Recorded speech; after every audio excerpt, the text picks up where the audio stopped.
নমস্কার বন্ধুরা, আপনাদের সকলকে আমার চ্যানেলে স্বাগত জানাচ্ছি। বন্ধুরা, থাম্বনেল দেখে নিশ্চয়ই বুঝতে পেরে গেছেন আজকে আমি কি বিষয়ে আলোচনা করতে চলেছি। হ্যাঁ, আজকে আমি আপনাদেরকে দেখাবো আমার ব্যালকনিতে যে থানকুনি পাতা গাছগুলো হয়ে রয়েছে সেগুলো একটু দেখাবো। আর এখান থেকে আজকে আমি প্রচুর থানকুনি পাতা হারভেস্টিং করব। আর এই যে থানকুনি পাতাগুলো এত ঝোপালো হয়েছে আর এত প্রচুর পরিমাণে যে হয়েছে, তার জন্য আমি যে লিকুইড জৈব সারটা ব্যবহার করে থাকি সেটা কি, সেটাও আজকে আমি আপনাদেরকে দেখাবো। আমি যখন প্রথম অবস্থায় এই থানকুনি পাতা গাছটাকে লাগিয়েছিলাম তখন কিন্তু খুব ছোট্ট ছিল, দুটো মোটে পাতা ছিল। আর এই লিকুইড জৈব সারটা ব্যবহার করাতেই কিন্তু এতটা ঝোপালো হয়েছে আর প্রচুর বড় হয়ে গেছে দেখুন। আর এইখান থেকে আমি প্রত্যেক সপ্তাহে কিন্তু 2 থেকে 3 দিন কিন্তু থানকুনি পাতা আমি হারভেস্টিং করে থাকি।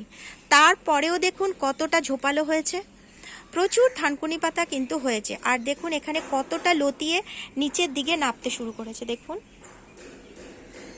প্রচুর থানকুনি পাতা কিন্তু এখানে হয়েছে। আর আমি যে থানকুনি পাতা গাছটা লাগিয়েছি এটা কিন্তু সম্পূর্ণ একটা গ্রো ব্যাগের ভেতরে আমি লাগিয়েছি।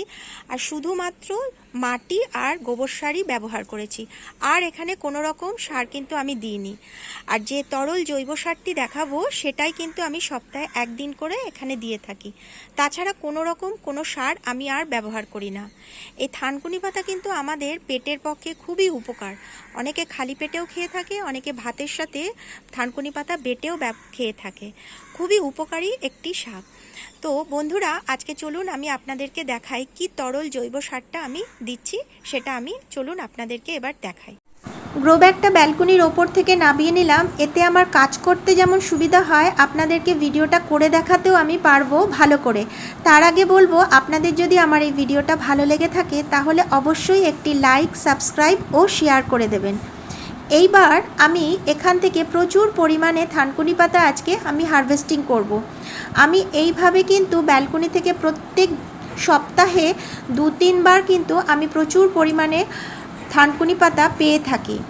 আর আমি শুধুমাত্র এই লিকুইড জৈব সারটা ব্যবহার করেই কিন্তু এত ঝোপালো থানকুনি পাতা হয়ে থাকে আমার এই ব্যালকনিতে। আমি যখন হারভেস্টিং করে থাকি সব সময় কিন্তু গোড়ার দিকে যে থানকুনি পাতাগুলো হয়ে থাকে সেগুলোকেই আমি প্রথমে তুলে থাকি, কারণ গোড়াটা যদি হালকা হয়ে থাকে সূর্যের আলোটা ঠিকঠাকভাবে গাছের গোড়াতে পৌঁছাতে পারে, তাহলে কিন্তু গাছ সুস্থভাবে বেড়ে উঠতে পারে। আর গাছের প্রত্যেকটা পাতা দেখুন কত সবুজ এবং কত বড় বড় হয়েছে। আর সাইডে যে লতিয়ে উঠেছে পাতাগুলো সেইগুলোকে আমি একটু কেটে দিচ্ছি। এর ফলে কি হবে, কয়েকদিনের মধ্যে আবার প্রচুর পরিমাণে থানকুনি পাতা হবে এবং এতটাই কিন্তু ঝোপালো হয়ে উঠবে। আমি গাছের গোড়াটাকে সুন্দর করে পরিষ্কার করে দিচ্ছি। আর যে বড় বড় পাতাগুলো রয়েছে সেগুলো আমি আজকে প্রচুর পরিমাণে থানকুনি পাতা হারভেস্টিং করে নিলাম।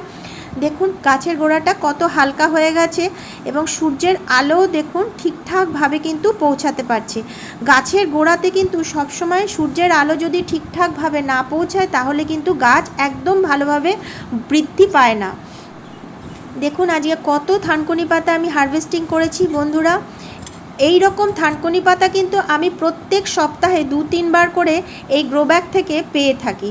আর গোড়ার মধ্যে যে নোংরাগুলো ছিল সেইগুলোকে আমি একটু পরিষ্কার করে দিলাম। আমি এবার দেখাই এই লিকুইড সারটা। এটা হচ্ছে ঘুটে ভিজিয়ে রাখা জল। আপনাদের বাড়িতে যদি গোবর সার থেকে থাকে সেই গোবর সারটাকেও আপনারা যদি জলের মধ্যে ভিজিয়ে রাখেন তাহলেও কিন্তু এই তরল জৈব সারটা তৈরি হবে। আর এই তরল জৈব সারটাই আমি কিন্তু সপ্তাহে 1 দিন করে আমার এই থানকুনি পাতা গাছে দিই। আর তাতেই কিন্তু আমার থানকুনি পাতা এত সুন্দর, এত ঝোপালো এবং প্রত্যেকটা পাতা সবুজ আর এত বড় বড় পাতা হয়।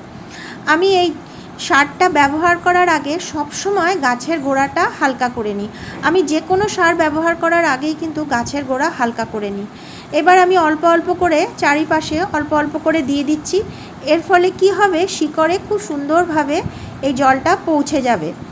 বাদবাকি দিন কিন্তু আমি প্লেন জল দিই, আর কোনো রকম সার কিন্তু আমি এখানে ব্যবহার করি না। এতেই কিন্তু আমার থানকুনি পাতা এত ঝোপালো হয় আর এত সুন্দরভাবে বেড়ে ওঠে। এই গাছে কিন্তু কোনো রকম পোকা মাকড় কিচ্ছু নেই, মাটিতেও কোনো রকম ফাঙ্গাসও নেই। শুধুমাত্র এই তরল জৈব সারটা ব্যবহার করেই কিন্তু আমার গাছ সুস্থ। আজকের ভিডিওটা আমি এখানেই শেষ করলাম।